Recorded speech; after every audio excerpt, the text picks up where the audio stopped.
Sir, join হইতে কি email লাগে? ওইটা দিয়ে হ্যাঁ ইমেল লাগে। ওটা তো গুগল ক্লাসরুম, অবশ্যই ইমেল লাগবে। স্যার, আমি পাসওয়ার্ড ভুলে গেছি ইমেল। ও, তাহলে রিকভার করে পরে জয়েন হয়ে নিও, ঠিক আছে। জি স্যার। আচ্ছা, আমরা গত ক্লাসে দেখছিলাম পদার্থ আসলে কয় ধরনের, রিয়ান বলো তো।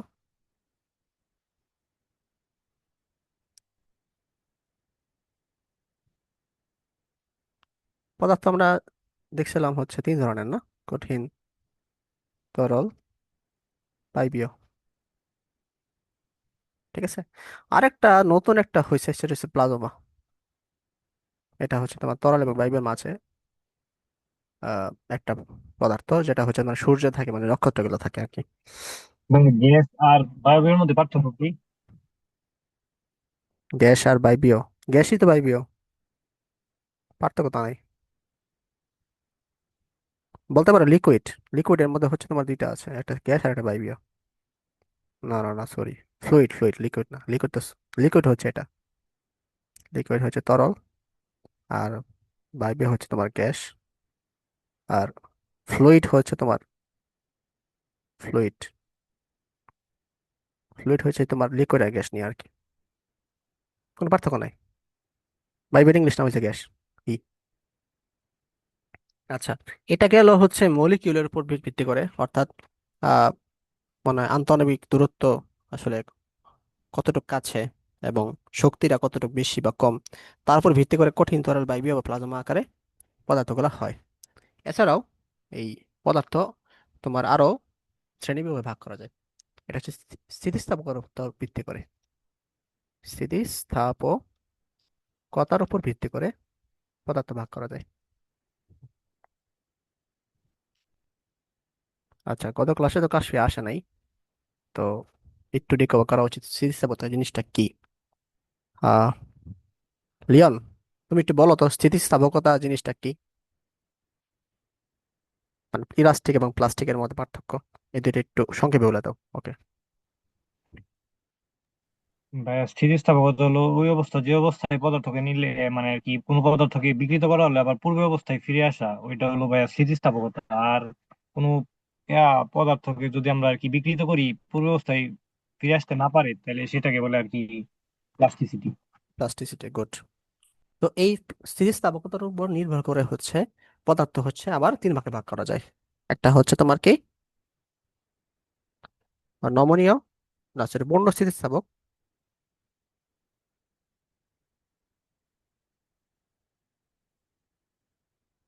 হ্যাঁ, বা ইংলিশে বলা হয় ইলাস্টিক,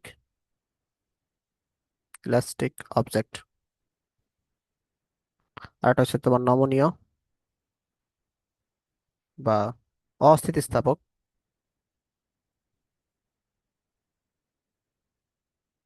আর একটাকে বলা হয় দৃঢ় বস্তু, ঠিক আছে। এটাকে বলা হয় প্লাস্টিক অবজেক্ট। দৃঢ় বস্তু হচ্ছে তোমার নো ডিফর্ম অবজেক্ট। আচ্ছা, এই তোমার যে পূর্ণ স্থিতিস্থাপক যে বস্তুটা আছে, হ্যাঁ, এইটা আসলে আমরা কোনো একটা পদার্থকে যদি আমি ফোর্স দিই, ফোর্স দিলে সে আগের অবস্থায় ফেরত আসতে পারতেছে। যেমন রাবার, রাবার হচ্ছে যদি ফোর্স দেই সে হচ্ছে আগের অবস্থায় ফিরে আসতে পারতেছে।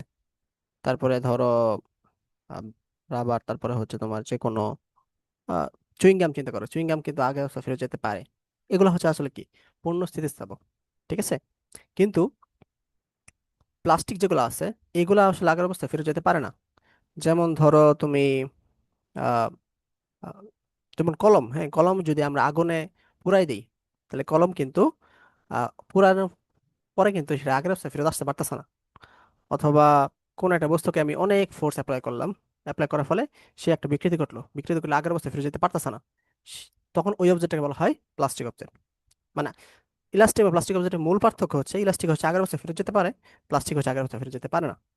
আর দৃঢ় বস্তু হচ্ছে আমি যতই ফোর্স অ্যাপ্লাই করি না কেন, সে হচ্ছে কোনো বিকৃতি ঘটবে না, মানে সে সকল জিনিস সহ্য করবে। যেমন লোহা, লোহা অনেক জিনিস সহ্য করতে পারে, ঠিক আছে, অনেক ফোর্সে লোহা সহ্য করতে পারে। যেমন আমাদের যে বাসা বাড়ি তৈরি করে আমরা কিন্তু যে রড ইউজ করি, কারণ হচ্ছে এখানে রড হচ্ছে তোমার মানে প্লাস্টিক সিটির যে ধর্মটা এটা হচ্ছে অনেক বেশি, যার কারণে সেটা কি ডিফর্ম হতে পারে না আর কি। ঠিক আছে, তো এরকম স্থিতিস্থাপকতার উপর ভিত্তি করে তিন ভাগে ভাগ করা যায় আর কি বস্তুটাকে। হ্যাঁ, তাহলে আমরা হচ্ছে এই তিনটা ডেফিনেশনটা লিখে ফেলি, আশা করি বুঝতে পারছো। প্রথমটা হচ্ছে তোমার কি, আহ, পূর্ণ স্থিতিস্থাপক। তাহলে এরপরটা হচ্ছে তোমার কি, নমনীয় বা অস্থিতিস্থাপক। এরপরটা হচ্ছে তোমার ধীর বস্তু।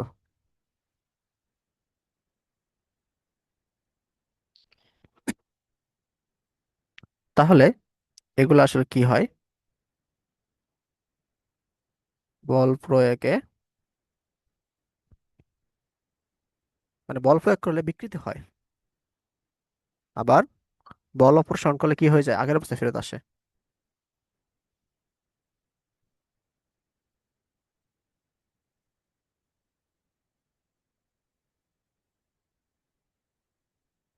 আগের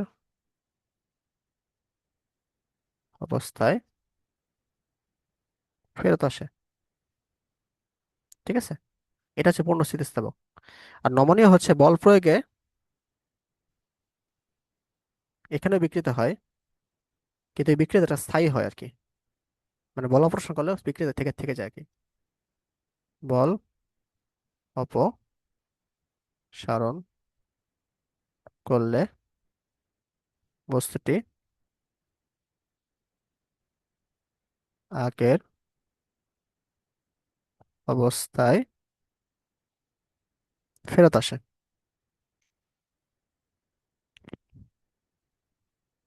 আর ধীর বস্তু হচ্ছে তোমার বল প্রয়োগে বিকৃত হয় না,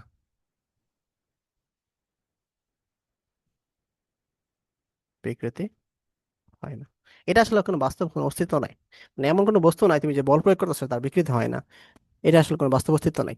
ঠিক আছে, কিন্তু কোন স্থিতিস্থাপক আর নমনীয় অস্থিতিস্থাপক দুইটা তো সেম হয়ে গেল, দুইটা একই অবস্থায় ফেরত আসে। ও ও সরি সরি, এটা ফেরত আসে না হবে আর কি।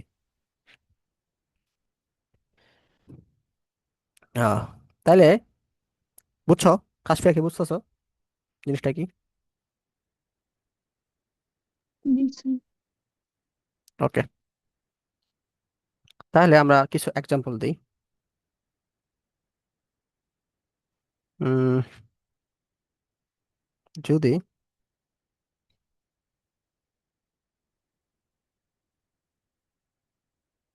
এখন আমরা বিকৃতি জিনিসটা বুঝি, হ্যাঁ, বিকৃতি আসলে কি এটা আমাদের একটু বুঝতে হবে। ইংলিশে বলা হয় স্ট্রেন, প্রকাশ করা হয় এপসিলন দিয়ে। বিকৃতি হচ্ছে তোমার একক মাত্রায় পরিবর্তন, একক মাত্রায় যে পরিবর্তন হয় তাকে বিকৃতি বলে। বিকৃতি অনেক ধরনের হতে পারে, হ্যাঁ, আমরা কিছু বিকৃতির এক্সাম্পল দেখি, দিয়ে আসলে আমরা বুঝবো আর কি। হ্যাঁ, মনে করো একটা তার বা ওয়্যার নিলাম আমরা, ওয়্যারটা কিন্তু সিলিন্ড্রিকার হয় সবসময়, এটা তো আমরা জানি, মানে হচ্ছে বেলনাকৃতি হয়, এরকম হয় আর কি। একটা তার নিলাম, বাসা বাড়িতে যে তারটা আছে, তো এটা কিন্তু সিলিন্ডার আকৃতি হয়।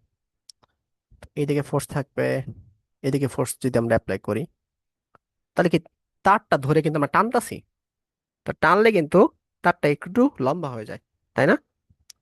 মনে করো এখানে একটা তাপমাত্রা, আগের হচ্ছে তো লেন্থটা ছিল হচ্ছে তোমার LI, LI means initial length, I থেকে আই আসছে আর কি, হ্যাঁ, বা আদি দৈর্ঘ্য। তো আমি যখন এটা টানছি, মনে করো আগে বল অ্যাপ্লাই করলাম না, টানার পরে হচ্ছে সে একটু লম্বা হয়ে গেছে আর কি। আচ্ছা, এখানে তোমার টানই নাই, টান এটা মুছা দিই, এফটা আমি মুছা দিই, হ্যাঁ, এখানে এফটা নাই।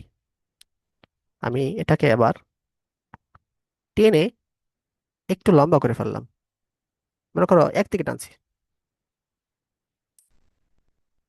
এটা টানার ফলে যদিও এটা অনেক বেশি হবে, মানে এত বেশি হবে না আর কি, সরি, এটা হচ্ছে এল এফ হয়েছে, হ্যাঁ, যখন আমি টানছি, এই বরাবর টানছি আর কি, টানলে যে এইটুক হচ্ছে আমাদের এলআই হয়েছিল, যেটা আমাদের এলআই ছিল, টানার ফলে যে এই অংশটা বৃদ্ধি পাইছে, এই দেখাচ্ছি লাল কালি দিয়া, এই অংশটা বৃদ্ধি পাইছে, ঠিক আছে।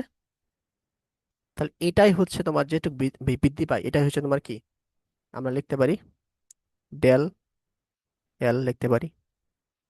তাহলে দেখো আমরা এল এফ ইকুয়াল টু কি লিখতে পারি, ডেল এল প্লাস এলআই, এটা কি লেখা যায়?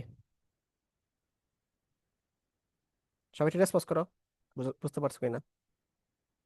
এল F equal to del L হ্যাঁ ভাই বুঝতে এলআই। ওকে, কাশ্মীর একটু মাঝে মাঝে রেসপন্স করো, তাহলে কনফিউজ থাকবো। ওকে, তাহলে L F minus LI equal to L L হবে। আচ্ছা, তো এখানে রেফারেন্সটা কি, মানে পরিবর্তনটা হয়েছে শেষ, মানে শেষ এল এফ মানে হচ্ছে তোমার ফাইনাল লেন্থ, ঠিক আছে, মানে হচ্ছে ফোর্স দেওয়ার পরের যে লেন্থটা আর কি, এল এফ, এটা হবে ফাইনাল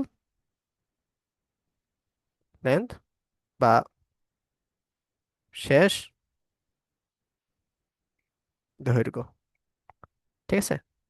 অর্থাৎ ফাইনাল মানে লেন্থ থেকে ইনিশিয়াল লেন্থ যদি আমরা বাদ দেই, তাহলে আমরা যে পরিবর্তন সেটা পাবো আর কি।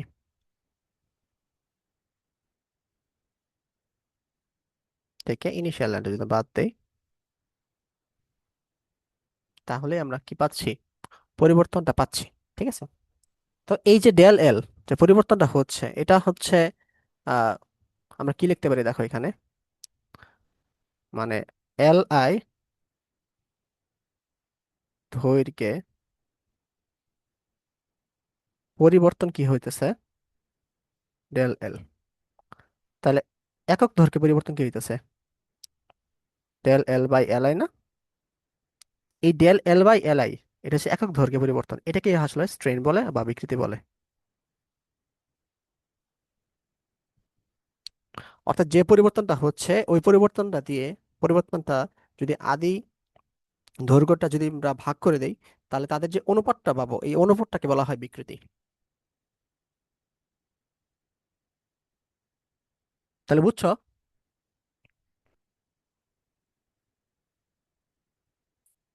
অর্থাৎ এল এল আই এর মান যদি আমরা 1 মিটার লিখি, হ্যাঁ, তাহলে ই ইকুয়াল টু কি, ডেল এল লিখতে পারি, ঠিক আছে। এখান থেকে আমরা ডেফিনেশনটা লিখতে পারি যে একক দৈর্ঘ্যের বল প্রয়োগে যে পরিবর্তন ঘটে, ওই পরিবর্তনকে বলা হয় বিকৃতি। বোঝা গেছে?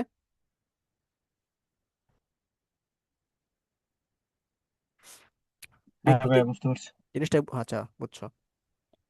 তাহলে দেখো বিকৃতির এককটা কি হবে, এটার ইউনিটটা আসলে কি হতে পারে একটু চিন্তা করো। ডেল এল মানে হচ্ছে তোমার দৈর্ঘ্যের পরিবর্তন, এটার ইউনিট তো কিন্তু থাকার মিটার কথা হবে, না। থাকার কথা না, গুড। নিচেটাও কিন্তু মিটার হইতেছে, তাই না? তাই মিটার মিটার কাটা, তাহলে 1 হয়ে গেল।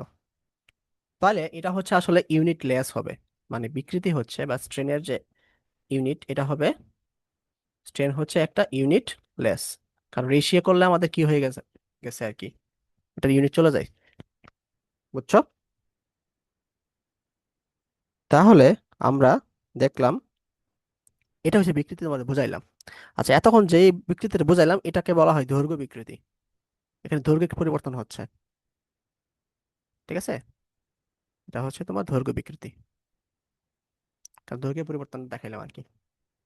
তো এরকম আরো কিছু পরিবর্তন মানে বিকৃতি আছে, যেমন আয়তন বিকৃতি বা কিন্তন বিকৃতি, এটাও আছে আর কি। তাহলে দৈর্ঘ্য বিকৃতি সংজ্ঞা হচ্ছে বল প্রয়োগে বল প্রয়োগে একক দৈর্ঘ্যে যে পরিবর্তন হয়, এই যে এখানে আমরা 1 মিটার কিন্তু ইউজ করছি তাই না, এলাই একক দৈর্ঘ্যের যে পরিবর্তন, ওটা হচ্ছে আমাদের কি ধরবে বিকৃতি, যে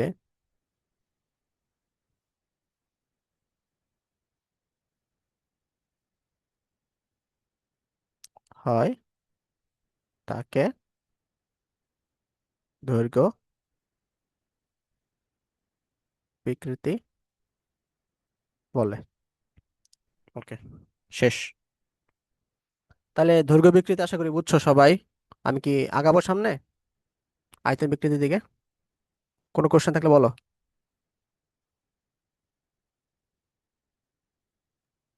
দৈর্ঘ্য বিকৃতির ক্ষেত্রে আমরা ওই যে তারের দৈর্ঘ্য যে লম্বা করলাম, কিন্তু আমাদের এই যে লম্বা হওয়ার সাথে সাথে এরিয়াটুকু যে আছে, প্রান্তের যে এরিয়া, ওই এরিয়া হুম। তো চেঞ্জ হইতেছে, তাহলে এখানে কি দৈর্ঘ্য বিকৃতির মধ্যে কোনো প্রভাব পড়বে না? হ্যাঁ হ্যাঁ, অবশ্যই, গুড কোশ্চেন। এখানে অবশ্যই আমাদের দৈর্ঘ্য বাড়বে কিন্তু এরিয়া কমবে, তো এখানে একটা প্রভাব পড়ে। এটা হচ্ছে বিজ্ঞানী পয়সনের এইটা নিয়ে কাজ করছে পয়সন অনুপাত হিসেবে। ওইটা আমরা পরে দেখবো আর কি, পরে আসবে আমাদের সিলেবাসে আছে। তো আপাতত ধরে নাও এখানে হচ্ছে তোমার এরিয়াটা কনস্ট্যান্ট। ঠিক আছে, এরিয়া কনস্ট্যান্ট রেখেই হচ্ছে আমাদের আহ, সব কাজ করছে আর কি দৈর্ঘ্য বিকৃতিতে। এরপরে ওটা প্রভাব আমরা দেখবো। আমরা ম্যাথ করার সময় পয়সন অনুপাত কনসিডার করে আমাদের ম্যাথ করতে হবে। আর কোনো কোশ্চেন? ওকে, তা ধরে নিলাম তোমরা বুঝছো। এখন আমরা আয়তন বিকৃতির দিকে আগাই।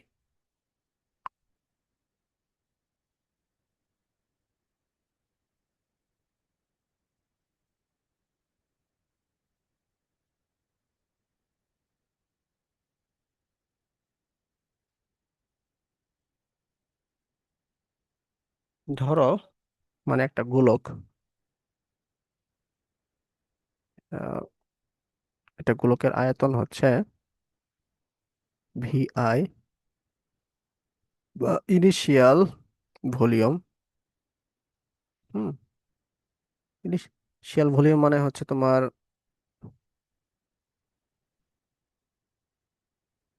মানে আদি আদি আয়তন আর কি। হ্যাঁ, তো এটা হচ্ছে চতুর্পাশে আমি ফোর্স দিলাম, সমান তালে ফোর্স দিলাম। হ্যাঁ, ফোর্স দেওয়ার ফলে সে কি হইলো, তার ভলিউমটা বাড়াই দিল। ভলিউম তো সেমই লাগতেছে আমাদের, আমি চিত্রটা একটু বড় করি। মনে করো এরকম হয়ে গেল, তাহলে বাইরে যাবো না একটু আয়তনটা। চিত্রটা বৃত্তটা হচ্ছে একটু হাবিজাবি হয়ে গেছে। এটা মনে করো এটা হচ্ছে তোমার একটা গোলক, এটা একটা গোলক। হ্যাঁ, এখন বি এফ হয়ে গেছে, এটা মানে আয়তনটা বেড়ে গেছে আর কি।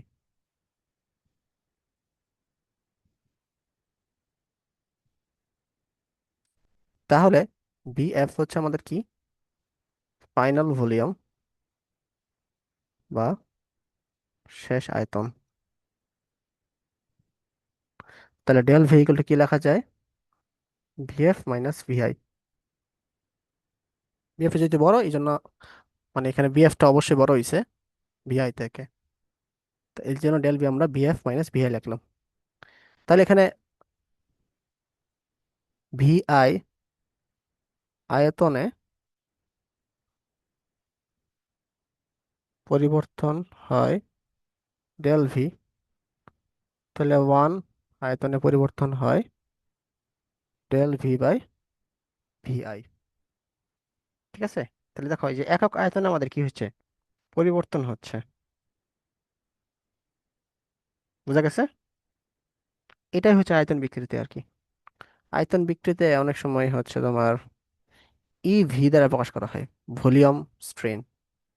ঠিক আছে, সুতরাং ভি কি হবে, ডেল ভি বাই ভিআই। ঠিক আছে, হ্যাঁ, এটাই হচ্ছে তোমার কি আয়তন বিকৃতি। আচ্ছা, এখন আমরা যদি ভিআই এর মান হচ্ছে তোমার 1 মিটার কিউ, এটা যদি বসাই, তাহলে ভি ইকুয়াল টু কি পাইতেছি, ডেল ভি পাইতেছি। তাহলে এখান থেকে আমরা ডিফারেন্সিয়েশন বের করতে পারবো। অর্থাৎ একক আয়তনে যে আয়তনের যে পরিবর্তনটা হয়, একক আয়তনের উপর যদি আমি ফোর্স অ্যাপ্লাই করি, তাহলে আয়তনের যে পরিবর্তনটা হইতেছে, ওই পরিবর্তনটাই হচ্ছে আমাদের কি, আয়তন বিকৃতি। ঠিক আছে, তাহলে আমরা লিখতে পারি কি, লিখতে পারি হচ্ছে তোমার আয়তন বিকৃতি কাকে বলে, একক আয়তনে, একক আয়তনে, আচ্ছা বল প্রয়োগ তো, আগে বল প্রয়োগ করতে হবে, নাহলে পরিবর্তন হবে কেমনে। তাহলে আমরা বলটা প্রয়োগ করে নিই আগে।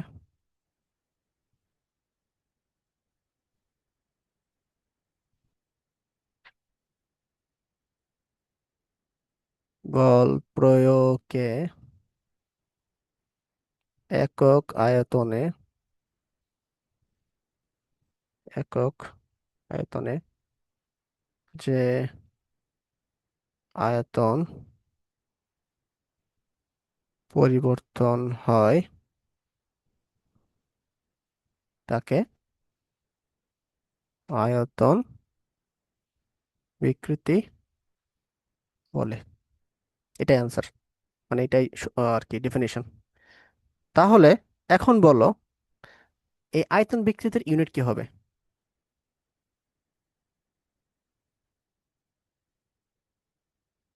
ভলিউমের ইউনিট কি, মিটার কিউ না? ডেল ভিন ইউনিট মিটার কিউ হবে। এটা কাটাকাটি করলে আমাদের ওয়ানই আসতেছে, মানে হচ্ছে এটাও ইউনিটলেস।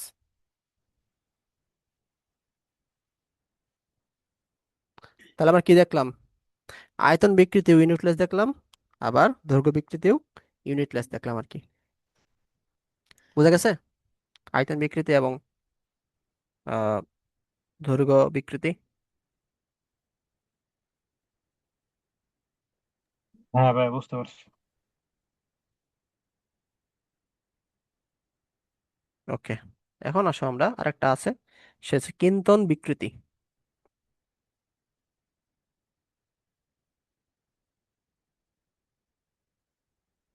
লিওন, গত ক্লাসে আমরা কিন্তন বিকৃতি, এটা আমরা দেখছিলাম না স্যার, কিন্তন বিকৃতি না, কিন্তন পীড়ন দেখছিলাম। কিন্তন পীড়নটা কি ছিল? ওই যে ভাই, কোনো একটা বস্তুর স্পর্শক বরাবর বল প্রয়োগে ওইটা নির্দিষ্ট একটা কোণে বাইকে গেলে পরে যে পীড়নটা পাওয়া যায়, ওইটাই তো চিন্তন পীড়ন। ইয়েস ইয়েস, মনে করো একটা বই আছে,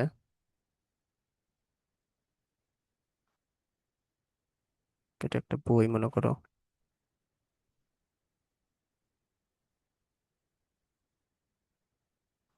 সরি আমি কম্পিউটার এত সুন্দর রাখতে পারি না।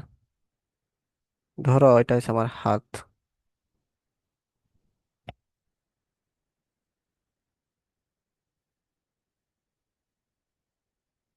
ঠিক আছে, এই হাতটা কেমনে আঁকবো?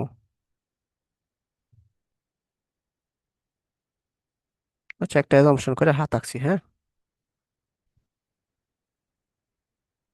হাতে তো 5 আঙ্গুল থাকে না, একটা, দুইটা, তিনটা, চারটা, পাঁচটা, হ্যাঁ হয়েছে। ঠিক আছে, এটা হচ্ছে আমার হাত, হ্যাঁ। এখানে হচ্ছে বইটা, আমি কি করছি, এ বরাবর ঠেলছি। ঠেলা ফলেতে এই যে এখানকার যে বইটা, এই বইটা হচ্ছে নিচের যে সারফেসটা আছে, হ্যাঁ, নিচের সারফেসটা কেমনে বোঝাই, মানে নিচে এটা হচ্ছে এ, বি, সি, নিচে হচ্ছে আর একটা, ধরো এখানে হচ্ছে ডটেড লাইনগুলো হচ্ছে, মানে করো নিচের জিনিসটা দেখাচ্ছি আমি, ওইটা হচ্ছে আমার ডি, হ্যাঁ। আর উপরেটা হচ্ছে ই, এফ, জি, এইচ, হ্যাঁ। তো আমি হচ্ছে ই এফ জি এস যে তলটা আছে, ওই তলে আমার হাতটা রাখছি, রেখে একটা দিছি একটা ঠেলা। ঠেলা দেওয়ার ফলে এ বি সি ডি কিন্তু আমাদের আগে জায়গায় থাকবে, এ বি সি ডি কিন্তু আগে জায়গায় থাকবে, কিন্তু চেঞ্জ হয়ে যাবে কি, E F G S change হয়ে যাবে। বিষয়টা কি বুঝছো? মানে আহ জিনিসটা একটু বেঁকে যাবে আর কি, এরকম, এরকম একটু বেঁকে যাবে আমার ঠেলাতে, হচ্ছে এরকম একটু বেঁকে যাবে। এখন আমি হাত টাকলাম না আর কি, হাত দেখতে পেন লাগতেছে, হ্যাঁ। অর্থাৎ জিনিসটা যদি আমরা টু ডি নিয়ে চিন্তা করি, হ্যাঁ, এটা হচ্ছে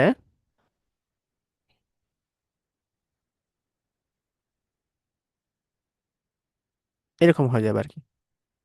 তা আগে ছিল এইখানে, এখন এরকম হয়ে গেছে। তাহলে একটা অ্যাঙ্গেল হয়েছে না সে, এই থিতা অ্যাঙ্গেলে এসে কি হয়ে গেছে, মানে এ বরাবর ফোর্স হয়েছিল, মানে এ বরাবর ফোর্স ছিল, এই জন্য একটা থিতা অ্যাঙ্গেলে সে সরে গেছে আর কি, নিচের সার্ফেস থেকে উপরের সার্ফেসটা। হ্যাঁ, এটা এটা কি বুঝছো? মানে কিন্তু বিকৃতি বোঝার আগে এই জিনিসটা বুঝতে হবে আর কি, এখানে কি করছি। হ্যাঁ ভাই, বুঝতে পারছি। আসলে বুঝছো এখানে? জি স্যার।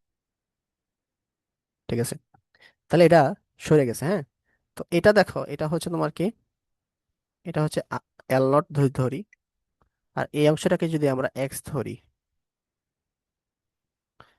তাহলে যে থিতারা আমরা হচ্ছে আহ, ত্রিকোণমিতি একটা সূত্র আছে না, ট্যান থিতা ইকুয়াল টু কি হবে, লম্ব বাই ভূমি। তো যদি আমরা আহ, এটাকে কি ছিল, এটা হচ্ছিল এ, এটা ছিল ই। হ্যাঁ, এটাকে মনে করো ও ধরি, তাহলে লম্ব থিতার সাপেক্ষে লম্ব হচ্ছে আমরা কি লেখা যায়, ওই, আর থিতার সাপেক্ষে হচ্ছে ভূমি হচ্ছে তোমার ওয়ে। তাহলে ওই পরিবর্তে আমরা এক্স লিখতে পারি, এল নট লিখতে পারি। ঠিক আছে, তাহলে ট্যান থিতা ইকুয়াল টু কি লিখতে পারি আমরা, এক্স বাই এল নট। আর যদি থিতা অনেক ক্ষুদ্র হয়, অনেক ক্ষুদ্র হয়, তখন ট্যান থিতা ইকুয়াল টু থিতা লেখা যায়। ঠিক আছে, এই কিন্তনের ক্ষেত্রে থিতাটা অনেক ক্ষুদ্র হয় আর কি সবসময়, তাহলে থিতা ইকুয়াল টু তখন কি লেখা যায়, ট্যান থিতা ইকুয়াল টু থিতা লেখা যায়। তো এই যে বিকৃতিটা, এই বিকৃতিটা হচ্ছে কিন্তন বিকৃতি। কনসেপ্ট কি ক্লিয়ার হয়েছে?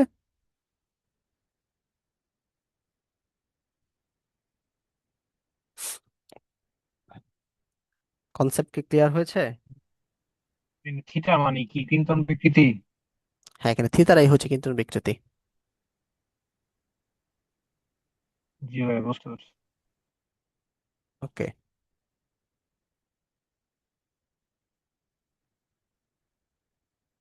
তাহলে কিন্তন বিকৃতির ডেফিনেশনটা আমরা কি লিখতে পারি?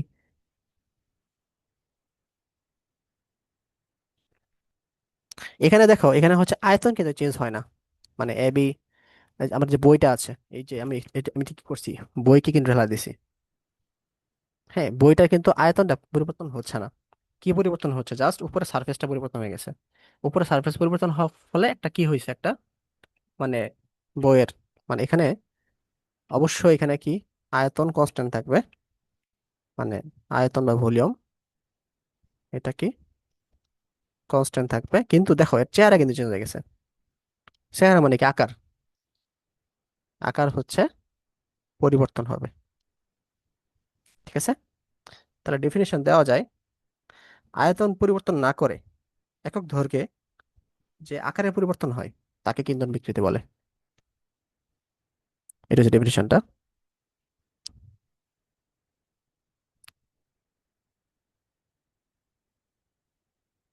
তাহলে আয়তন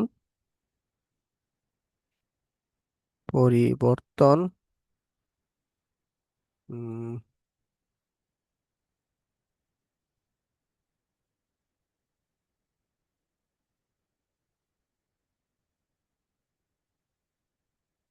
না করে একক দৈর্ঘ্যে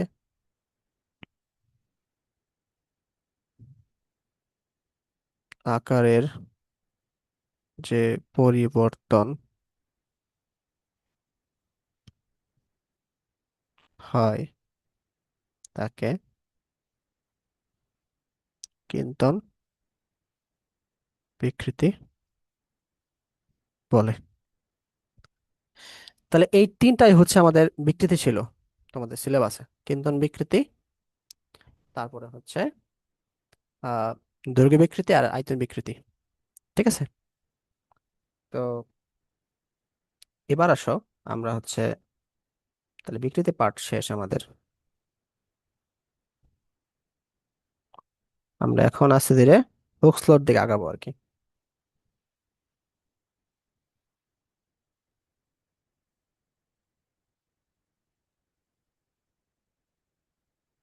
বিভিন্ন গুণাঙ্ক আছে, হুক্স ল আছে, এগুলোর দিকে আমাদের আগাতে হবে আর কি।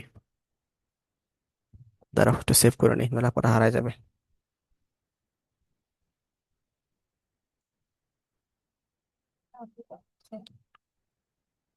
রাফির নেট নাই।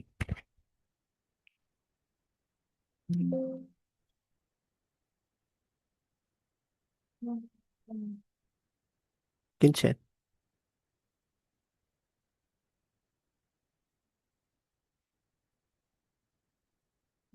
আচ্ছা, তো বিকৃতি হচ্ছে তিন প্রকার, এটা লিখে রাখি।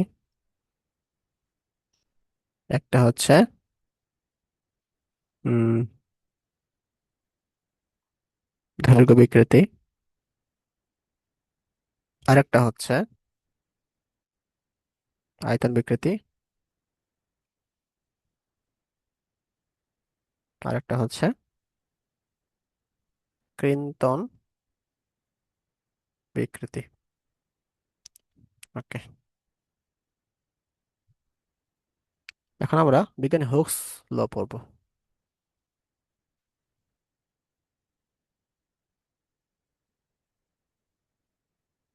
একজন বিজ্ঞানী নাম হচ্ছে হুক্স, সে মানে প্রমাণ করছে পীড়ন হবে সবসময় বিকৃতির সমানুপাতিক। ঠিক আছে, এটা কখন পর্যন্ত হয়? এটা হচ্ছে তোমার স্থিতিস্থাপক সীমার মধ্যে। স্থিতিস্থাপক সীমাটা কি একটু ক্লিয়ার বলো তো?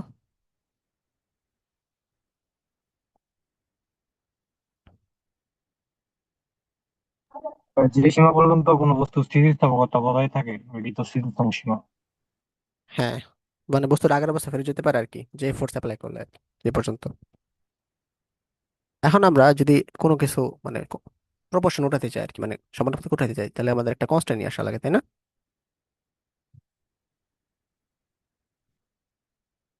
তাহলে পীড়ন বাই বিকৃতি এগুলো কি হয়, একটা কনস্ট্যান্ট।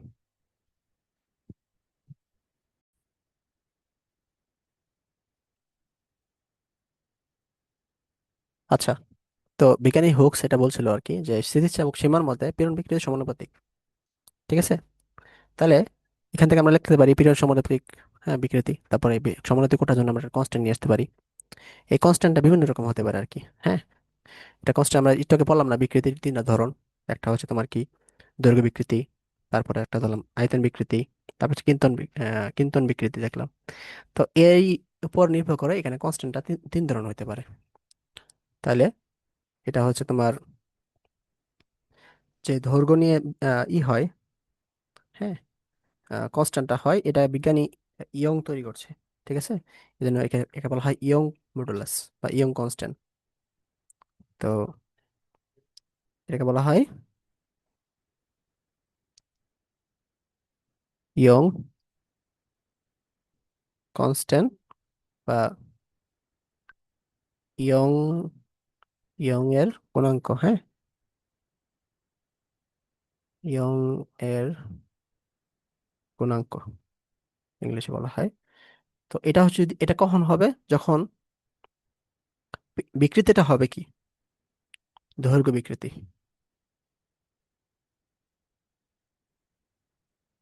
ঠিক আছে, আর পীড়নটা কি হবে, দৈর্ঘ্য পীড়ন।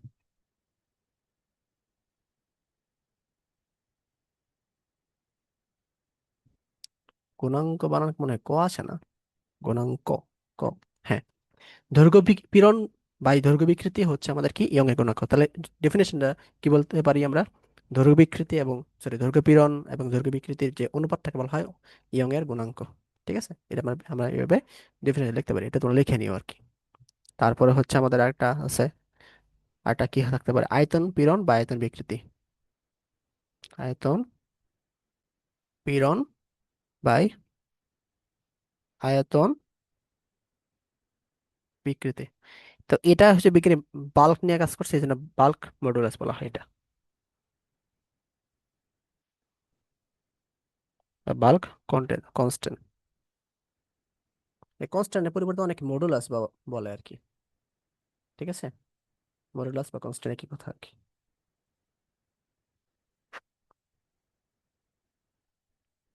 বাংলায় হচ্ছে আয়তন গুণাঙ্ক। ঠিক আছে। আর এটা হচ্ছে কিন্তন গুণাঙ্ক। এই কনস্ট্যান্ট হচ্ছে কিন্তন থাকতে পারে আর কি, বা কিন্তন গুণাঙ্ক থাকতে পারে। ক্রিন্তন, সরি কিন্তন না, ক্রিন্তন, ক্রিন্তন গুণাঙ্ক। এটা হচ্ছে তোমার ক্রিন্তন পীড়ন বাই ক্রিন্তন বিকৃতি। ঠিক আছে। তো এই ইয়ং এর মডুলাস বা ইয়ং গুণাঙ্কের আহ, প্রকাশ করা হয় ওয়াই দিয়ে বা ই দিয়ে প্রকাশ করা হয়। ঠিক আছে। বাল্ক মডুলাস প্রকাশ করা হয় তোমার কি দিয়ে, বি দিয়ে প্রকাশ করা হয়। আর হচ্ছে কিন্তন গুণাঙ্ক প্রকাশ করা হয় জি দিয়ে অথবা এন দিয়ে। এটাই। তাহলে এখানে যে বিভিন্ন গুণাঙ্কগুলো নিয়ে আসলাম, এগুলা কিছু কিন্তু আসলে কোনো মানে এগুলো হচ্ছে সবগুলো কনস্ট্যান্ট। ঠিক আছে। তো এই নির্ভর করতেছে কিসের জন্য, মানে পীড়ন, পীড়নটা কিরকম হবে, বিকৃতিটা কিরকম হবে, দৈর্ঘ্য হবে, আয়তন হবে না কৃন্তন হবে। তো দৈর্ঘ্য হলে আমাদের কি ইয়ং মডুলাস, আয়তন হলে বাল্ক মডুলাস, আর কৃন্তন হলে কৃন্তন গুণাঙ্ক। ঠিক আছে। আর কিছু না। এই। আর কৃন্তন গুণাঙ্কের ইংলিশ নাম হচ্ছে শিয়ার মডুলাস।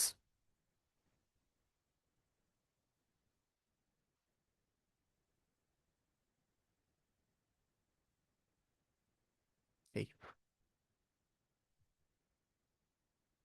আচ্ছা, আশা করি এই জিনিসটা বুঝছো।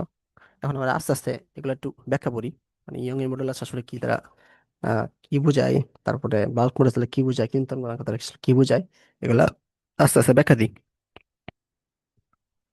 আহ, তো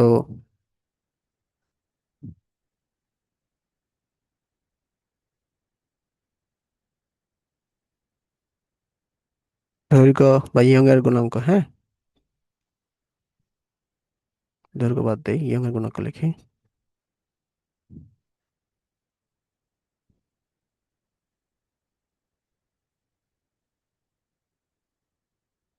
বা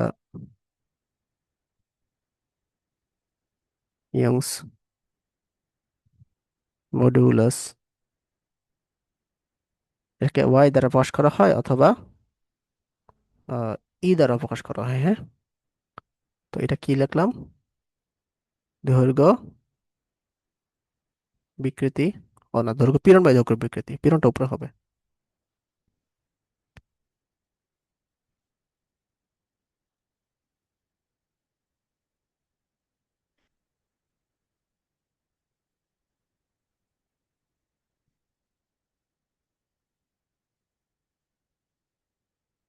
দৈর্ঘ্য পীড়ন হচ্ছে তোমার এফ বাই এ। হ্যাঁ, আমরা কি পীড়ন ইকুয়াল টু কি জানি, পীড়ন ইকুয়াল টু এফ বাই এ জানি। ঠিক আছে। আর হচ্ছে বিকৃতি, দৈর্ঘ্য বিকৃতি কি এল বাই এল। আচ্ছা, L by del L semi, এটা হচ্ছে L F minus L I. ঠিক আছে। এই। তাহলে এই, হ্যাঁ, তোমাদের বই হচ্ছে ওয়াই দেওয়া বা কোনো কোনো বই ই দেওয়া, ইয়ং মডুলাস। তো ওয়াই ইকুয়াল টু আমরা কি লিখতে পারি, এটা যেহেতু আমাদের লব, তো এটা সেম থাকবে। আর এটা যদি হর থাকে তাহলে হবে এল বাই এল। ঠিক আছে। তাহলে Y equal to F L by L, এটা হচ্ছে আমাদের ইকুয়েশনটা আসলো আর কি। ঠিক আছে। তাহলে ইয়ং এর গুণাঙ্ক কিভাবে হচ্ছে এফ এল বাই এল আসলো, এটা কি বোঝা গেছে?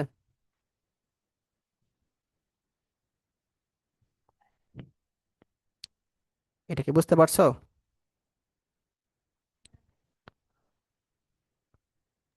হ্যাঁ ভাই, বুঝতে পারছি।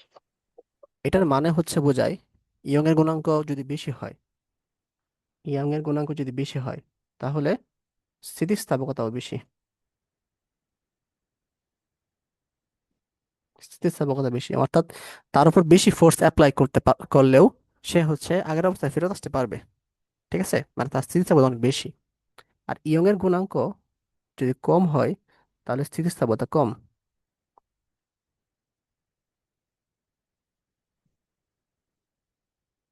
স্থিতিস্থাপকতা কম। মানে ইয়ং এর গুণাঙ্ক যদি আমাদের কোনো বস্তুর কম হয়, তাকে অল্প ফোর্স দিলে সে বিকৃতি ঘটায় ফেলে। আর যদি বেশি হয় ইয়ং এর গুণাঙ্ক, তাহলে অনেক বেশি ফোর্স অ্যাপ্লাই করলেও সে হচ্ছে বিকৃতি, মানে বিকৃতি ঘটাবে। দুইটা ক্ষেত্রে তো বিকৃতি ঘটায়, মানে আগের অবস্থায় ফেরত আসতে পারবে না। ইয়ং এর গুণাঙ্ক কম হলে আগের অবস্থায় ফেরত আসতে পারবে না, ইয়ং এর বেশি হলে আগের অবস্থায় ফেরত আসতে পারবে। মানে হচ্ছে স্থিতিস্থাপকতা ধর্মটা বেশি থাকবে আর কি। ঠিক আছে। তো একটা কোশ্চেন প্রায়ই আসে, সেটা হচ্ছে তোমার রাবার বেশি স্থিতিস্থাপক নাকি ইস্পাত বেশি স্থিতিস্থাপক। মানে কোশ্চেনটা হচ্ছে এরকম, রাবার ও ইস্পাতের মধ্যে কে বেশি স্থিতিস্থাপক। এটা বলো তো, আসলে কে আসলে বেশি স্থিতিস্থাপক। ভাইয়া দুইটাই তো ইয়ং গুণাঙ্ক বের করা লাগবে। হ্যাঁ, দুইটার ক্ষেত্রে ইয়ং এর গুণাঙ্কটা বের করতে হবে। মানে এমনি জেনারেল কেসে চিন্তা করো, রাবার বেশি স্থিতিস্থাপক না ইস্পাতের বেশি স্থিতিস্থাপকতা।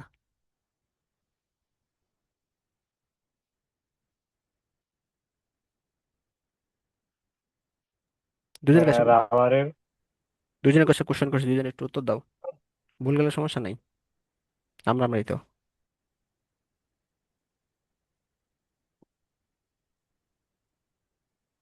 রাবার ও ইস্পাতের মধ্যে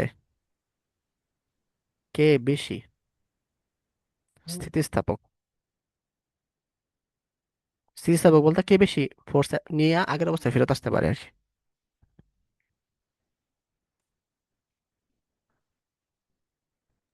ভাইয়া ইস্পাত হবো তাইলে। ইস্পাত, গুড। লিওন বলছে ইস্পাত। রাশিয়া, তুমি তোমার মতামত কি, রাবার নাকি ইস্পাত, কোনটা স্থিতিস্থাপকতা বেশি।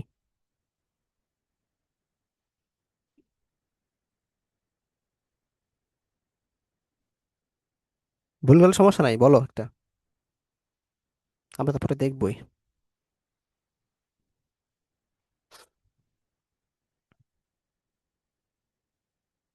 আচ্ছা, ওকে, পরে বইলো আর কি। আমরা এটা আগাই দেখি আসলে এটা কার বেশি, আসলে স্থিতিস্থাপকতা আসলে কার বেশি। তো মনে করো রাবার, হ্যাঁ, এটাকে আমরা উম রাবার হচ্ছে তোমার RUPPER না, আর ইস্পাত বা স্টিল।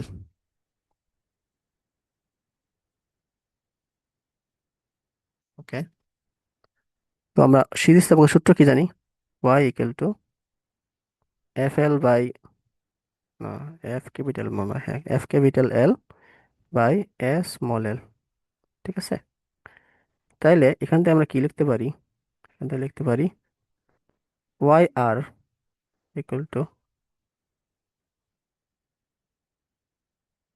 AR LR। ঠিক আছে। আর একটা হচ্ছে ইস্পাত, ইস্পাত হচ্ছে YS FS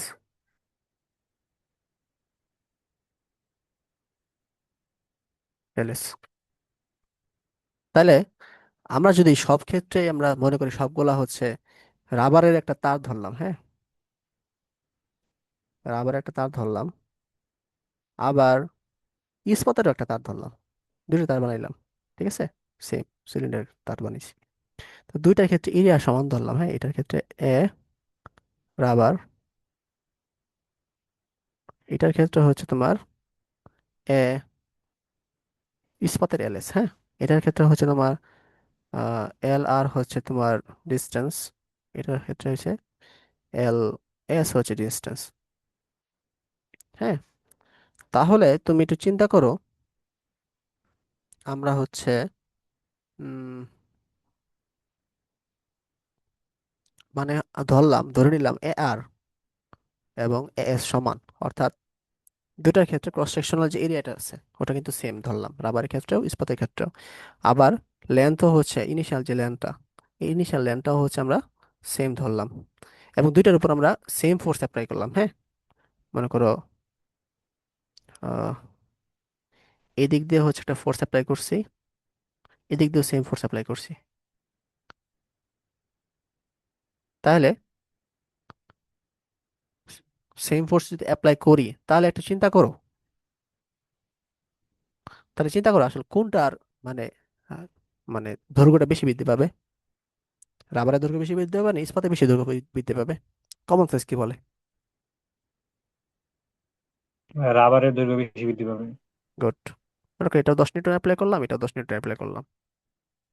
তাহলে রাবার কিন্তু আমাদের এখানে কিন্তু বেশি এলএস হবে আর কি। এলএসটা অবশ্যই বেশি হবে ইস্পাতের থেকে, হ্যাঁ। এটা মনে করো এল আর, তাহলে এলএসটা অবশ্যই আমাদের কি হবে? এলএসটা অবশ্যই এল আর থেকে বেশি হবে। এই সূত্রে সব কিন্তু আমাদের কি কনস্ট্যান্ট ধরছি, এফও কনস্ট্যান্ট ধরছি, এও কনস্ট্যান্ট ধরছি, এলও কনস্ট্যান্ট ধরছি। তাহলে ইয়ং এর মডুলাস সমানুপাতিককে 1/L লেখা যায়। অর্থাৎ তোমার দৈর্ঘ্য বৃদ্ধি যত হয় ইয়ং এর মডুলাস তত কমে, হ্যাঁ। অথবা দৈর্ঘ্য বৃদ্ধি যতটুকু কমে ইয়ং এর মডুলাস তত বাড়ে। এটা কি বোঝা গেছে? এটা কি দুজন বুঝছো?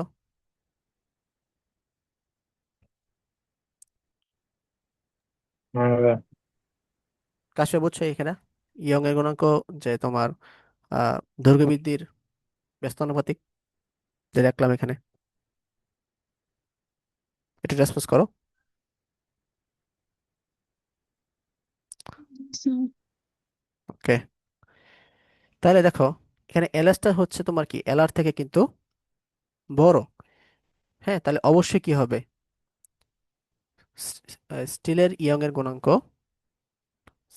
স্টিলের, না না, এলএস তো, এটা তো এল আর হবে, সরি আমি ভুল লিখছি কেন, এটা তো এল আর, রাবার এটা হচ্ছে এলএস। তাহলে উল্টা লিখছি আমরা, আমি তো উল্টা লিখছি। রাবারেরটা হচ্ছে আমাদের কি হবে, বেশি হবে এলএস থেকে। তাহলে অবশ্যই স্টিলের ইয়ং এর গুণাঙ্ক হবে রাবারের ইয়ং এর গুণাঙ্ক থেকে বেশি। তাহলে কার ইয়ং ইয়ং এর গুণাঙ্ক বেশি, স্টিলের না? স্টিলের যেহেতু ইয়ং এর গুণাঙ্ক বেশি, এই জন্য স্টিলের, স্টিল বা ইস্পাতের, ইস্পাতের হচ্ছে তোমার কি বেশি?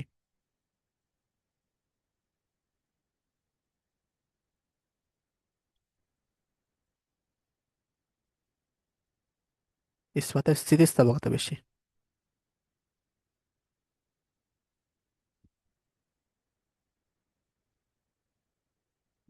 ঠিক আছে। আহ বুঝে না থাকলে আমাকে আবার একটু বলো, আমি আবার একটু বুঝাই দিই। ও, কাশ্মীর তুমি একলাই আছো? ও নাই, গ্রামে চলে গেছো তো, নেট মানে চলে যায়। এটা বুঝছো? জি স্যার। ওকে, তো আসো এরপরে এই যে ইয়ং এর গুণাঙ্ক, হ্যাঁ। ইয়ং এর গুণাঙ্কটা কিন্তু এক এক পদার্থের জন্য আলাদা আলাদা, কিন্তু সেম থাকবে। মনে করো স্টিলের যদি একটা ইয়ং এর গুণাঙ্ক, এটা সবসময় স্টিলের জন্য সেম থাকবে। আবার হচ্ছে তোমার কপারের একটা ইয়ং এর গুণাঙ্ক হচ্ছে, এটা সবসময় কপারের জন্য সেম থাকবে। তারপরে হচ্ছে তোমার প্লাস্টিকের জন্য ইয়ং এর গুণাঙ্ক, রাবারের জন্য ইয়ং এর গুণাঙ্ক, সবগুলো কিন্তু আসলে আলাদা আলাদা ভাবে সেম থাকে। তো এরকম একটা কিছু মান দেওয়া আছে না? হ্যাঁ, এরকম প্রশ্নের সবসময় মান দেওয়া থাকবে আর কি। মানে একটা ম্যাটেরিয়াল সাথে আরেকটা ম্যাটেরিয়ালস এর ইয়ং এর গুণাঙ্ক হচ্ছে চেঞ্জ থাকবে, কিন্তু ওই ম্যাটেরিয়ালস এর পৃথিবী বা মহাবিশ্বে যত যে জায়গায় যাও ইয়ং এর গুণাঙ্ক সেমই থাকবে আর কি। ঠিক আছে। তো চার্ট দিয়ে দেই। চারটা মুখস্থ করা দরকার নাই, শুধুমাত্র স্টিলেরটা মনে রাখবা তাইলেই হবে।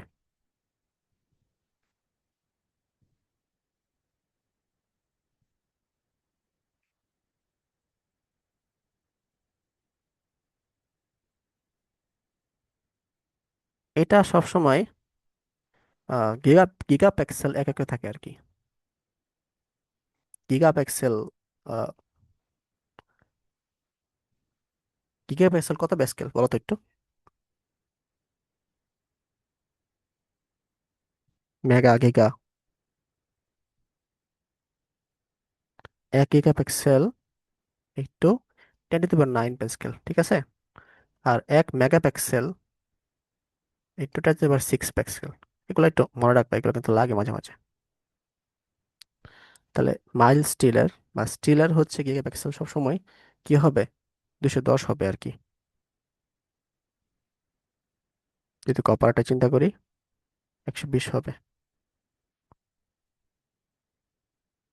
ব্রোঞ্জেরটা চিন্তা করি 18 হবে। প্লাস্টিক প্লাস্টিকের ক্ষেত্রে চিন্তা করি সেটা হচ্ছে তোমার 2 হবে। আর রাবারটা যদি চিন্তা করি 0.02 হবে। তো এর মধ্যে মনে রাখবা শুধুমাত্র মাইল স্টিলটা মনে রাখবা। যদি কোশ্চেন এগুলো দেওয়া থাকে, তারপরেও মাঝে মাঝে মাইল স্টিল নাও দেওয়া থাকে, মানে স্যাররা ধরে নেয় আর কি মাইল স্টিল তোমার মুখস্থ আছে। অবজেক্টিভ, অবজেক্টিভের জন্য হ্যাঁ, অবজেক্টিভের জন্য আর কি 210টা মনে রাখবা। সবগুলো মনে রাখার কোনো দরকার নেই।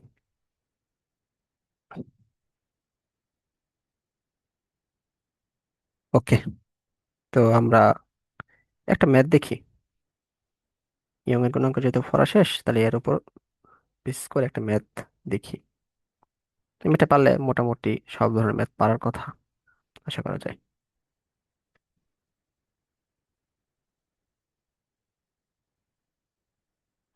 লিওন কি আসছো? হ্যাঁ ভাই, আসছি। কি ছিল নেটের? ভাই, ল্যাপটপের কারেন্ট নাই, ল্যাপটপের চার্জ নাই, আর বাড়িতে কারেন্ট নাই। ও, তাহলে আমি জয়েন হলে কেমনে? এখন আবার কারেন্ট আসছে, পরে চার্জে বসায়া জয়েন হইলাম। ও, একটু আগে হচ্ছে আমি খুঁজে পাচ্ছিলাম না, চার্জার খুঁজে পাচ্ছিলাম না, আর ল্যাপটপে আসছিল না। যদি এক লগে হয়েছে আর কি, অনলাইনে এই অসুবিধাগুলো হয়। ভাই, গ্রামে যে কি সমস্যা, একটু পরে পরে নেট যায় আর আসে। তুমি কি এমবিতে ক্লাস করতেছো? হ্যাঁ ভাই, দাদার মোবাইলে 20 GB এমবি ছিল, হটস্পট নিয়ে কানেক্ট করে ক্লাস করতেছে। সেই অবস্থা। রাফিরে ফোন দিলাম, রাফি কইলো ভাই কারেন্ট নাই, তো নেট জয়েন হও। ভাই নেটও কিনা নাই। কেমন লাগে তো? অনলাইনে মেনলি ক্লাসটা করাই, কোথায় না।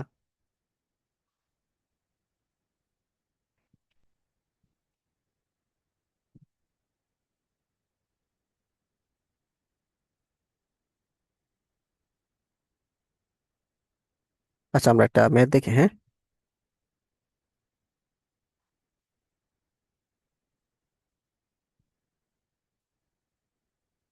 লিওন, অসহপীড়ন এটার মানে কি?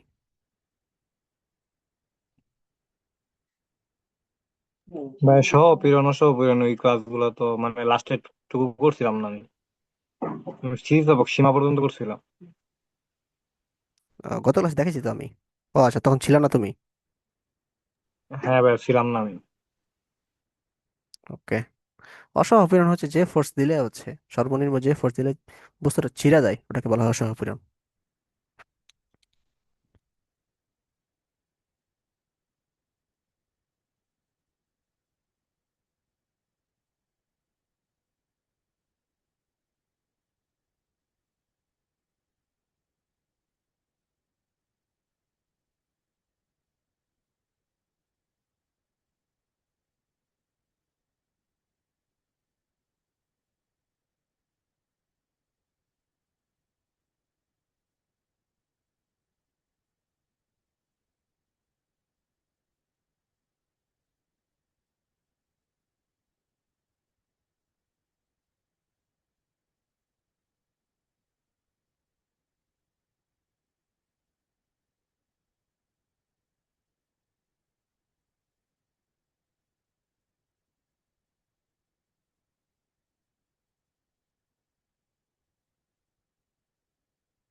দুদিনের প্রশ্নটা বড়,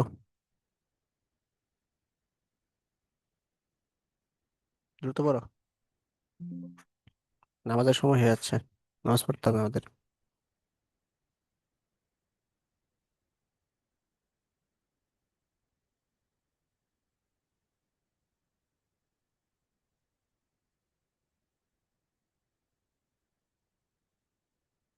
এটা পারলে হচ্ছে এই টাইপের ম্যাথ যতগুলো আছে সবগুলো পারা হয়ে যাবে, মানে অনেক টাইপের ম্যাথ পারা হয়ে যাবে।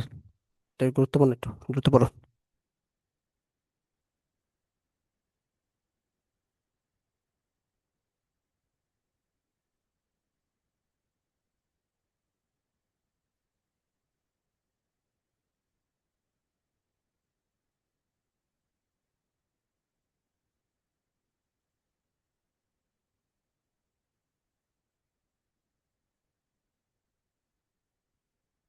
ওইটা থাকলে আমাকে একটু জানাও যে পড়া শেষ ভাই, স্টার্ট করুন। হ্যাঁ ভাই, পড়া শেষ।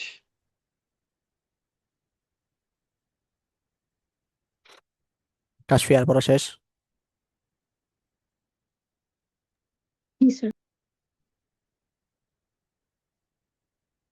ওকে, তাহলে অসহগ পীড়ন দেওয়া আছে। অসহগ পীড়ন মিন্স হচ্ছে সর্বোচ্চ যে পরিমাণ পীড়ন দিলে বস্তুটা ছিঁড়ে যায়, সর্বনিম্ন, ঠিক আছে, ওইটাকে বলা হয় অসহগ পীড়ন। তাই ওইটুক পর্যন্ত বল হচ্ছে সে সহ্য করতে পারে, বা ওইটুক বলের নিচে সে সহ্য করতে পারে, তাই না? এর বেশি বল প্রয়োগ করলে বস্তুটা কি হয়েছে, ছিঁড়ে যায়। তো 1 নম্বরে বলছে হচ্ছে তোমার কি, যে সর্বাধিক কত দৈর্ঘ্যের ইস্পাতের তার না ছিঁড়ে ঝুলে থাকবে, মানে এখানে দৈর্ঘ্য চাইছে আমাদের, এল চাইছে, ঠিক আছে। তাহলে 1 নম্বরটা আমরা কি লিখতে পারি, কি ডাটা কি কি দেওয়া আছে আমাদের, গিভেন ডাটা দেওয়া আছে অসহ পীড়ন।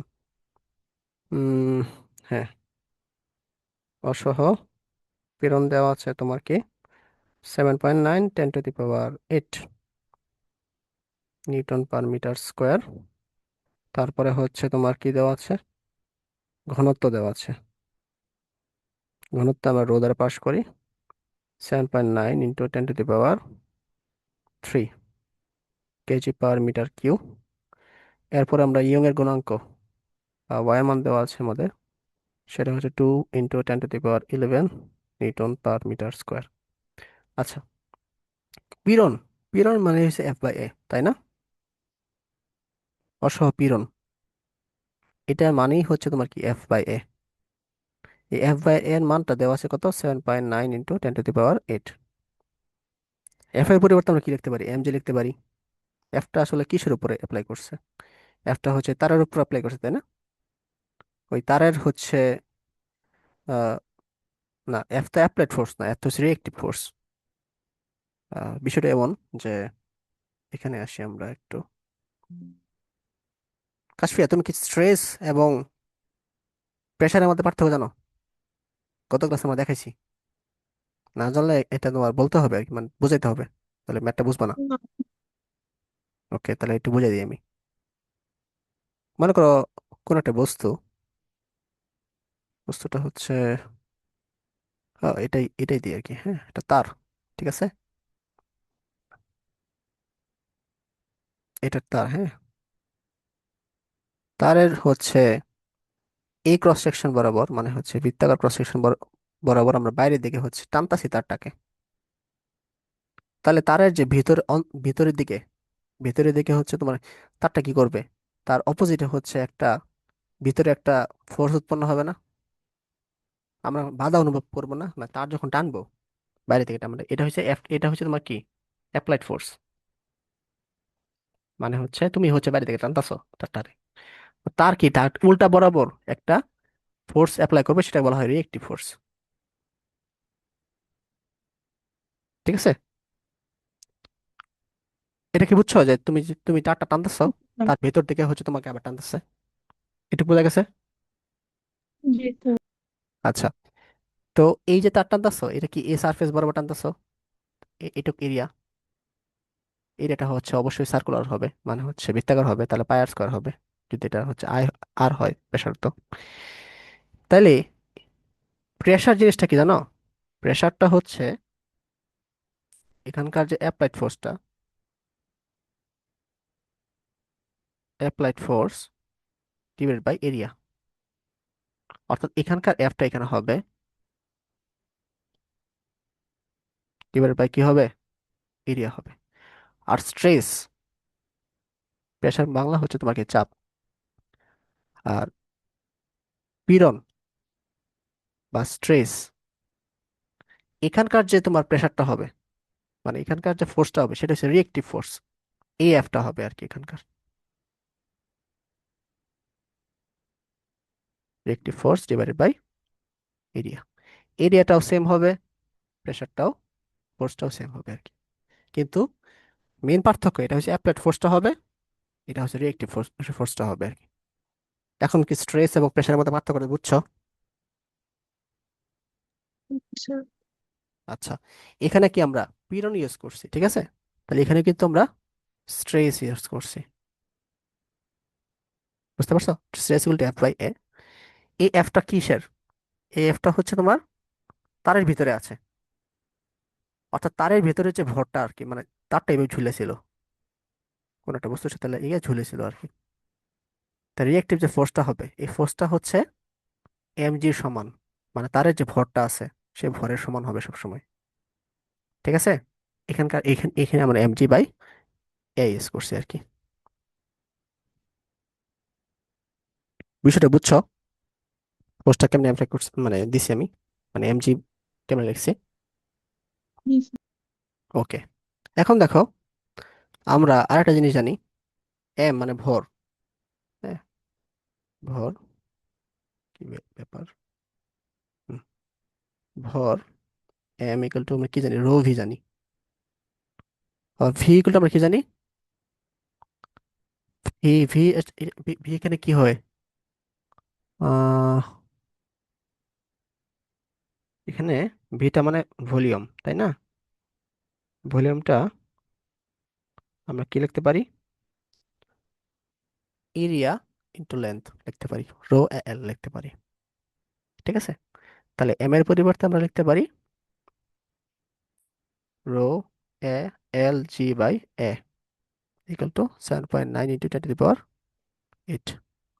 এখন এখান থেকে আমাদের কি কাটা যাবে, এ এ কাটা যাবে, তাহলে থাকতো কি, রো এল জি 7.9 ইন্টু 10⁸।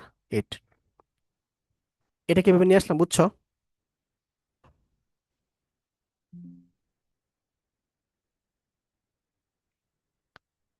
আমরা এফ বাই এ অসহপীড়ন থেকে এটা কিভাবে নিয়ে আসছি বুঝছো?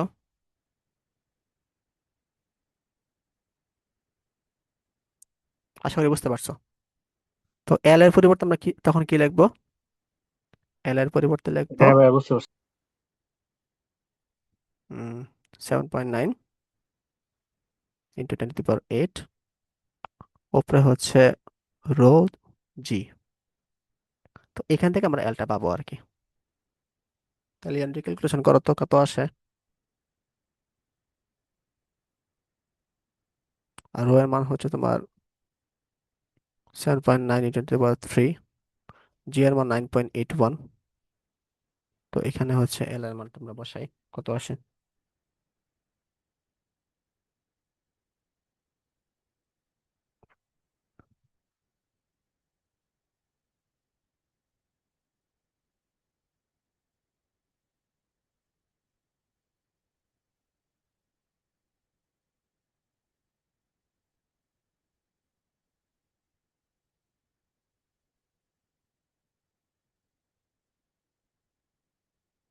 ও তোমার তো ক্যালকুলেটর থাকার কথা না, বাসায় গেছো, ভাইয়া 1019.3.67।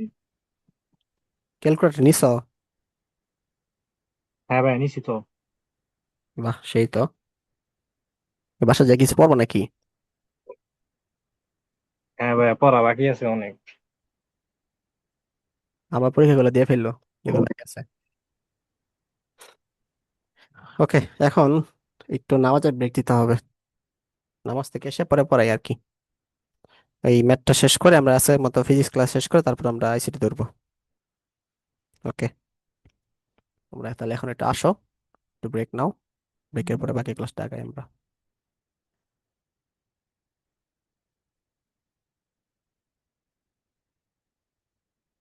কোনো কোশ্চেন না থাকলে আপাতত একটু ব্রেকে যাচ্ছি আমরা।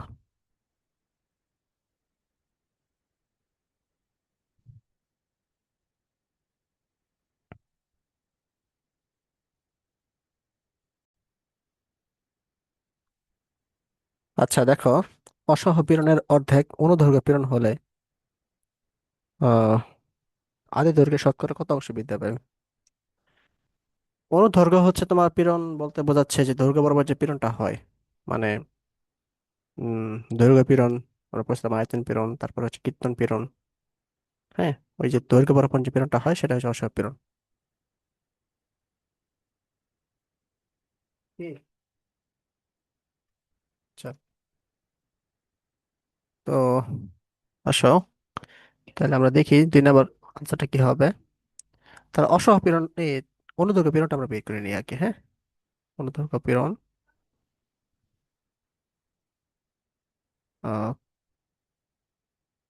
0.5 বা অর্ধেক, অর্ধেক মানে হাফ দিই, আবার 0.5 তো সেমই, অসহপীড়ন, ঠিক আছে।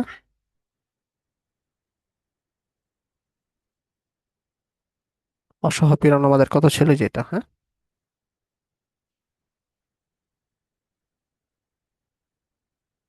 তো এটা কত আসে, ক্যালকুলেশন করো।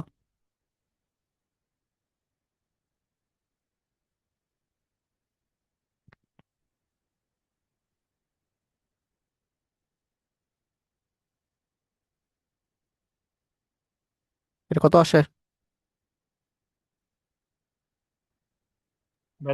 3.95 into 10 to the power 8। ওকে, তাহলে অনুদৈর্ঘ্য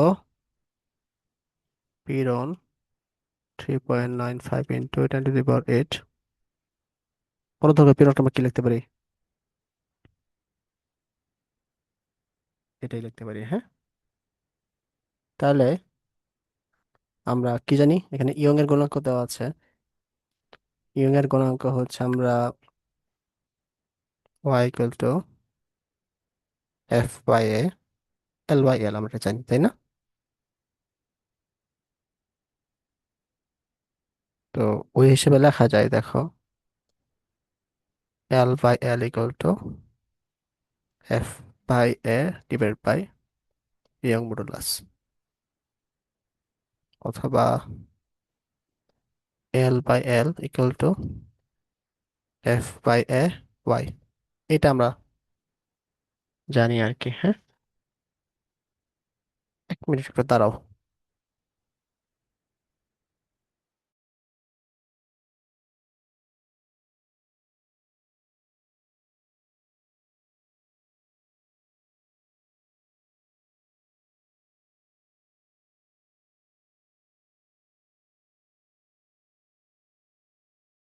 তাহলে এটা আসে, হ্যাঁ। অথবা এটাকে যদি আমরা উল্টাই তাহলে কি পাই? না, এটাই আমাদের লাগবে, এল বাই এল, হ্যাঁ। মানে আমাদের বলছে না আদি দৈর্ঘ্যের শতকরা কত অংশ বৃদ্ধি পায়, হ্যাঁ। মানে এটাই আমাদের লাগবে, পীড়নটাই লাগবে, সরি, আমাদের হচ্ছে দৈর্ঘ্য, দৈর্ঘ্য বিকৃতি আমাদের লাগবে। তাহলে আমরা এখানে সবকিছু আমরা কিন্তু জানি অলরেডি, এফ এর মান জানি, এফ বাই এর মান জানি আর কি, এফ এর মান তো জানি না। এই যে এফ বাই এ, এটাই কিন্তু আমাদের এফ বাই এ বা পীড়ন, অনুদৈর্ঘ্য পীড়ন, ঠিক আছে। এফ বাই এর মান জানি আমরা, আর হচ্ছে ইয়ং এর মডুলাস কিন্তু গিভেন দেওয়া আছে আমাদের কোশ্চেনে, দেখো এটা দেওয়া আছে ইয়ং এর মডুলাস। তাহলে 2 × 10⁻11 মিটার মিটার স্কোয়ার। তাহলে আমরা হচ্ছে Y, sorry, L by L কি লিখতে পারি আমরা? L by L equal to F by এর পরিবর্তে আমরা লিখতে পারি এই মানটা, এই যে মানটা 3.95 10⁻8, 1 বাই ইয়ং এর গুণাঙ্কের পরিবর্তে আমরা কি লিখতে পারি? ইয়ং এর গুণাঙ্কের পরিবর্তে আমরা লিখতে পারি হচ্ছে আহ এই যেটা, হ্যাঁ, 1/2 × 10⁻11। আচ্ছা, তাহলে এল বাই এল মানটা কত আসতেছে? কাশ্মীর তুমি নিজে ট্রাই করো, লিওনো ট্রাই করো, তুমি ট্রাই করো, দেখো তো আসে।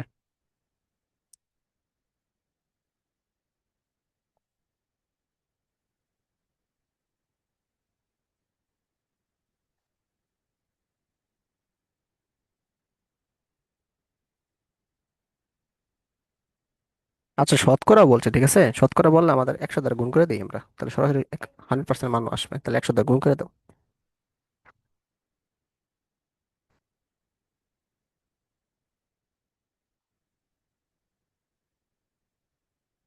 ভাই 0.1975। 0.1975 100 দ্বারা গুণ করছো? হ্যাঁ ভাই, 100 দ্বারা গুণ করছি। আচ্ছা, তাহলে 0.2%, তাহলে শতকরা 0.2% বৃদ্ধি পায়। ম্যাথটাকে বুঝছো?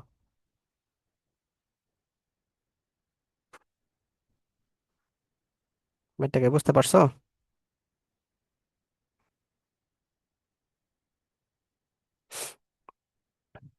দুইজনে কি ম্যাথটা বুঝতে পারছো? এটাই আমাদের ম্যাথ জি শেষ হয়ে জি। গেছে তো। ওকে, তাহলে আজকের মত- মতো আমাদের ফিজিক্স ক্লাস কিন্তু শেষ। আমরা করতে পারি এখন চাইলেই।